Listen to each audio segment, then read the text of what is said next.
आज आहे धनतेरस, तर धनतेरसची मला पूजा करायची होती. त्याच्या आधी ना मी मस्त दारामध्ये चांगलं पाणी टाकून स्वच्छ करून घेतलं आणि सर्वात आधी रांगोळी टाकून घेतली, कारण रांगोळीशिवाय तर कोणतं पण सण अपूर्णच आहे. रांगोळी काढली ना तर घराला खूप चांगली शोभा येते, म्हणून मी सर्वात आधी रांगोळी काढून घेतली. रांगोळी काढल्यानंतर ना म्हटलं बाकीचे कामं करते.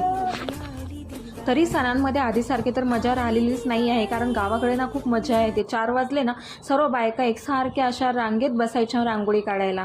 तेव्हा ना असं वाटायचं की नाही, सण आलेला आहे म्हणून. आता तर सण काय आणि नॉर्मल दिवस काय दोन्ही सारखाच वाटतो, म्हणजे असा उत्साहच राहिलेला नाही आहे.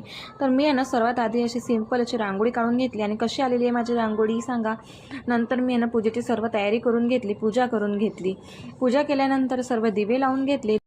सर्व दिवे झाल्यानंतर ना मला यमदीप पण करायचा होता, कारण धनतेरसला ते यमदीपची पूजा करत असतात, म्हणून तो पण करून घेतला. भेटूया नेक्स्ट व्लॉगमध्ये, तोपर्यंत बाय.